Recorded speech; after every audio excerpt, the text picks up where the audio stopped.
जय श्री कृष्ण, जय गुरुदेव। कुछ अलग बात ना करते हम वीडियो कंटिन्यू करते हैं। तो जैसे ही ये 2019 में active support and stop and reverse to sell हुआ, 7644 आना था, 7644 आ भी गया। वो फॉलिंग 261 के नीचे था, लेकिन डार्क ग्रीन का WDP अप्रोच करके stop and reverse to buy जैसे हुआ तो falling 261 and stop and reverse to buy, dark green WDP approach, correction sell till WDP and stop and reverse to buy, दो पोस्ट क्लोजिंग टोन के setup currently occur हो गए थे। ये है बाकायदा पोस्ट क्लोजिंग टोन, लेकिन करंटली ही अप्रोच हो गए। एंड फिर stop and reverse to buy हुआ, क्लेमिंग बाय ट्रेड किया, without retracement claiming buy trade किया, without retracement claiming buy trade किया, इसलिए उसको stop and reverse to sell आना था। Point to be noted please everyone कि ये without retracement claiming buy trade करता है तो उसको stop and reverse to sell होना था। हाई FC 23.6 स्लीपिंग ब्यूटी के पास आ गया और वापिस एक बार ये stop and reverse to sell भी हो गया और स्टॉप एंड रिवर्स सेल होके वापिस क्लेमिंग बाय ट्रेड किया, वापिस क्लेमिंग बाय ट्रेड कर दिया उसने, क्योंकि ये स्टॉप एंड सेल इटसेल्फ एक रिट्रेसमेंट ही माना जाएगा। तो फिर वापिस ये क्लेमिंग बाय ट्रेड किया और वापिस विदाउट रिट्रेसमेंट उसने क्लेमिंग बाय ट्रेड कर दिया। तो ये 12984 उसने पहले 7644 जाने के बाद ये जो प्रीवियस स्टॉप एंड सेल के रेजिस्टेंस थे वो उसने बाद में ट्रेड किए हैं। 7644 पहुंचने के बाद उसने ट्रेड किए, वहां से स्टॉप एंड रिवर्स बाय हो गया इसलिए ट्रेड किया है। और stop and reverse to buy होने के बाद ये विदाउट रिट्रेसमेंट हुए थे, इसलिए ये स्टॉप एंड सेल रिट्रेसमेंट था और वापिस ये stop and reverse to buy हुआ और फिर उसने क्लेमिंग बाय ट्रेड किया, वापिस उसने राइजिंग 61 भी ट्रेड किया और फिर एक बार ये 1014065 ओनली फॉर 40 पॉइंट से उसने ट्रेड नहीं किया था लास्ट ईयर भी, क्योंकि ये फॉलिंग 261 से आ रहा था। तो फिर उसने राइजिंग 100 ट्रेड नहीं कर पाया ओनली 40 पॉइंट से। तो देखो क्या हमको, चलो हिमांशु शाह गुरुदेव है तो कई लोग मानते होंगे कि नहीं, ह्यूमन बीइंग को साष्टांग दंडवत नहीं करते, लेकिन उसकी दी हुई शिक्षा फॉर द मार्केट नाम की ये सिस्टम को हमको साष्टांग नमन नहीं करना चाहिए, ऑब्वियसली करना चाहिए। वो ब्लेसिंग शिक्षा सिस्टम से तो हमको लेना ही चाहिए। यहां पे वापिस राइजिंग 100 उसने ट्रेड नहीं करके एक वापिस एक अलर्ट, एक कुछ साइन, कुछ समझाने की कोशिश की है। और फिर करंट ईयर जो मैंने शुरुआत में बोलने की कोशिश की थी कि 19,000 से 9,000, वो पूरा अंडरस्टैंडिंग हमने ये पूरी ब्रीफिंग लेके समझने की कोशिश की, यहां तक तो हम आ गए।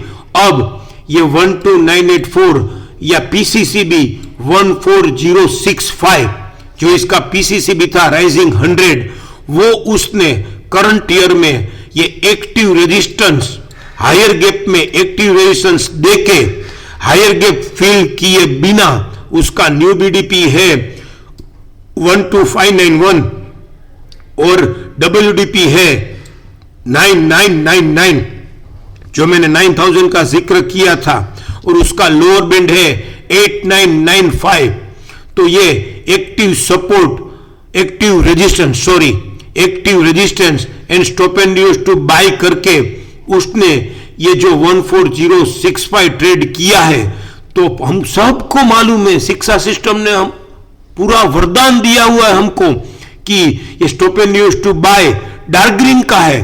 तो जब तक वो एक्शन में नहीं आएगा, और डार्क ग्रीन का है मैं इसलिए बोला कि पहले ये आने वाले ये ईयर खत्म होने जा रहा है, तो आने वाले ईयर में ये 18968 के पास जाएगा। क्यों? ये प्रूफ हमको यहां पे भी मिला था। ये डार्क ग्रीन में स्टॉप एंड रिवर्स सेल हुआ था तो भी ये वो हाई के पास गया, वहां पे ये स्टॉप एंड रिवर्स सेल हुआ था। तो फिर ये 7644 दो बार उसने ट्राई किया और स्टॉप एंड रिवर्स सेल हो गया, तो 7644 गया। तो डार्क ग्रीन में स्टॉप एंड सेल होने के बाद वो रेजिस्टेंस के पास जाता है, तो यहां तो stop and reverse to buy हुआ है, तो क्या ये वापिस पहले ये 18968 के पास नहीं जाएगा आने वाले साल में? मेरे ख्याल से अवश्य जाएगा। तो अगर जाएगा, अवश्य जाएगा, ये अंडरस्टैंडिंग है। तो अगर आने वाले साल में, नेक्स्ट साल में 2022 में ये शायद पहले 18968 के ऊपर के लेवल जो अपर बैंड ही शायद आएगा, राइजिंग 38 का टीवीएचएसई 99% आएगा, 19,500 करीब आएगा, वो हमको एक वीक बाद मालूम हो जाएगा, नया प्लान बनेगा तब। तो ये 18998 के पास stop and use to buy in action होने के पास सीधा चला जाता है, तो फिर क्या वो रिट्रेच नहीं होगा? जो हमारा शिक्षा सिस्टम का दूसरा थियरी है, जो सर ने हमको आशीर्वाद के रूप में दिया है कि इसका climbing bye rising 61.8 and support falling 61.8 दोनों ऑपोजिट चैनल में है, तो सीधा वो वहां जाएगा। अगर जाता है और वहां से लोअर टाइम फ्रेम में daily, weekly, monthly, quarterly, half yearly में किधर भी रेजिस्टेंस मिलना, डेली तो नहीं बोलेंगे, लेकिन वीकली, मंथली बोलेंगे ईयरली प्लान के लिए। जो वीकली, मंथली में हमको अभी रेजिस्टेंस मिलना चालू हुआ है, फिर भी ये पहले रेजिस्टेंस क्लाइंबिंग बैक के पास जाता है, तो वहां से सीधा ये रेजिस्टेंस मिलना चालू कर देवे, तो क्या 9000 नहीं आ सकता है?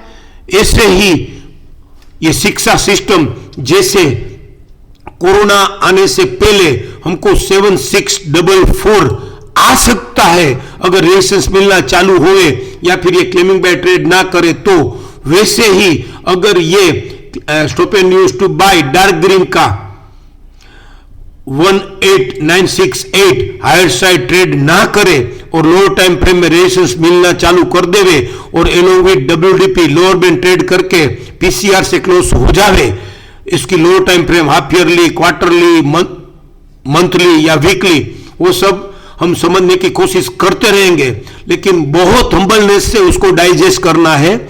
ये खाली एक समझ है, समझ इज बाप ऑफ ऑल सुदास, तो हिमांशु साहब बोल रहे हैं, तो उसको हमको शांति से ऑब्जर्व करते करते समझना है कि 19,000 अगर ट्रेड नहीं, 19,000 भी आएगा, क्योंकि डार्क ग्रीन है इसलिए पहले इधर ही जाएगा और वहां से फिर वो रेजिस्टेंस लेना चालू करे तो सीधा 9,000 भी आ सकता है। Thank you. जय श्री कृष्ण, जय गुरुदेव।